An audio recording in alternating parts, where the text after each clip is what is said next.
Assalamu alaikum. So another video. Inshallah, in this video we will complete this first lesson, and inshallah we will also try to complete the second lesson also. So as a quick revision of what we learned in the last video, this haza, which means this, is a demonstrative pronoun which in Arabic is called ismul ishara. It is used to point at something in here. So for example, if I want to point at this book, I will say haza, and if I want to give information about it, I will say haza kitabun. So haza baitun means this is a house. So the word is of English is not to be found in Arabic. It is understood in a sentence, and the indefinite articles a or an of English are represented by this tanween here. So haza baitun means this is a house. Ma means what. So if you want to say what in Arabic, you say ma. Ma haza means what is this. This hamza right here is used to ask questions. So if this hamza is inserted before a sentence, it turns that sentence into a question. So haza baitun is a sentence which means this is a house. You inserted hamza before it, now it means is this a house. Naam means yes.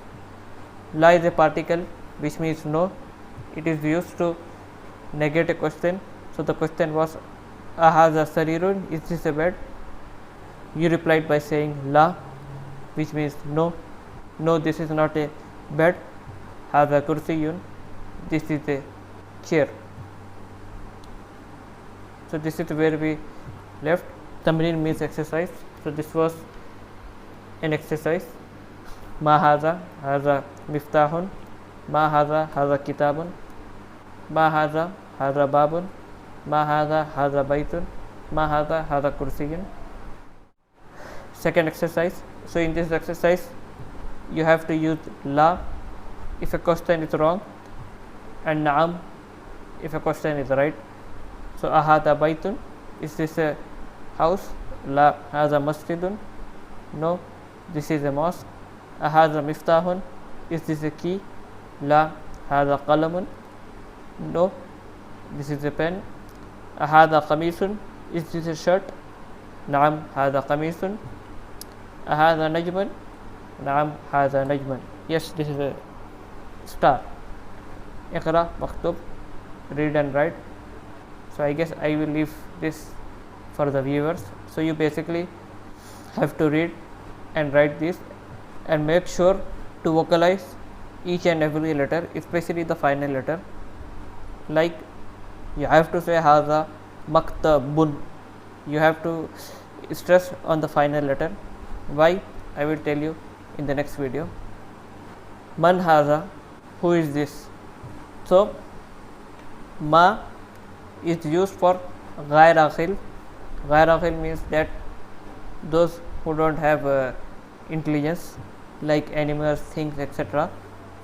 So even in English you use what for non-living things. So ma, so this ma here means what, and this man means who. So it is used for ones with intelligence, like human beings, angels and jinn. Man haza, who is this? Haza tabibun, this is the doctor. So we will go through the vocabs. I gather vocabs here.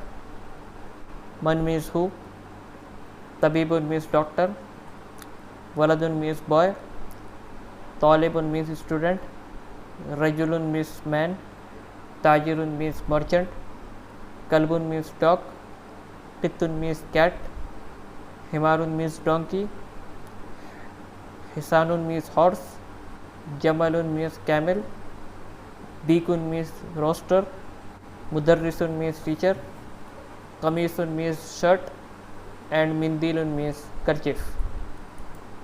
So man haza, who is this? Haza tabibun, this is the doctor.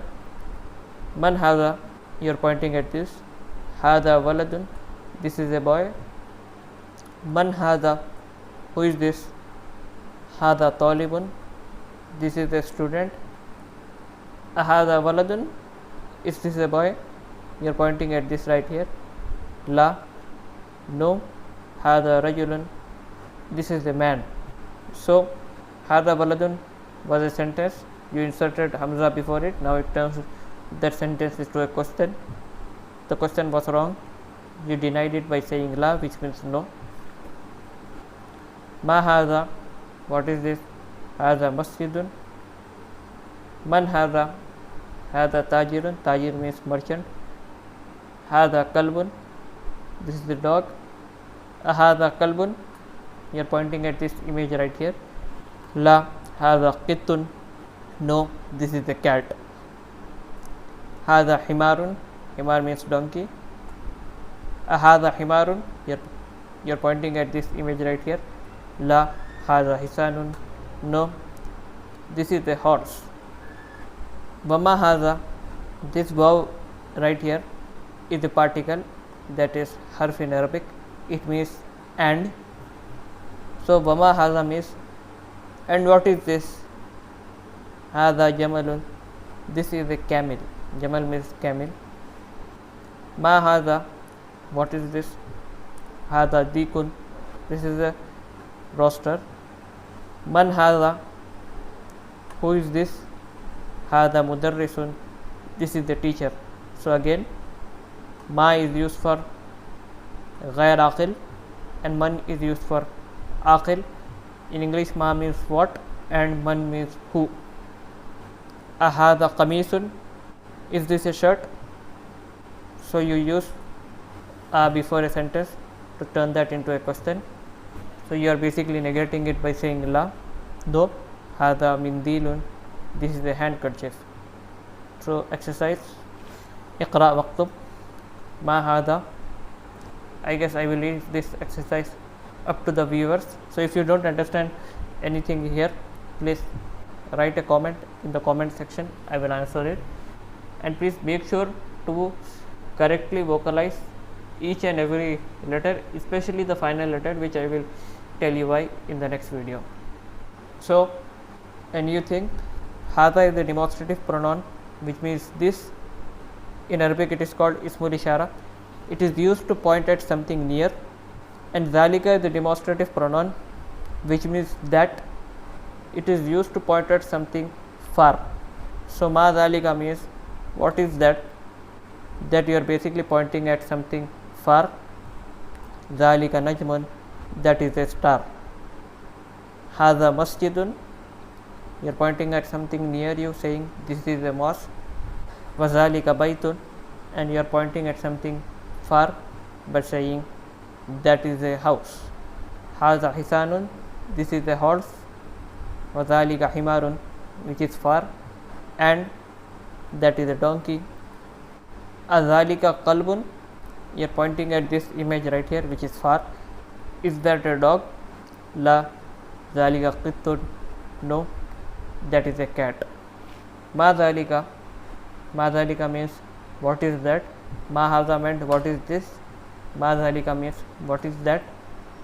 Zalika sarirun, that is a bed. Man haza wa man zalik, so you are basically pointing at two things right here. First, which is near, and second, which is far. So man haza, who is this? Wa man zalika, and who is that? Hada mudarrisun, this is a teacher. Wa zalika imamun, and that is an imam. Ma zalika, what is that? Zalika hajarun, that is a stone. Hajar means stone. I did not write that on the vocab section. Hada sukkarun, wa zalika labanun. Sukkar means sugar and laban means milk, but in modern Arabic laban is used for yogurt or curd. So hada sukkarun, this is sugar. Wa zalika labanun, and that is milk. Iqra waktub, I guess I will leave this up to the viewers. So we are done with 2 lessons. As for third lesson, in this lesson we will study about definitive and indefinitive nouns of Arabic, and also we will study about subject and predicate of Arabic.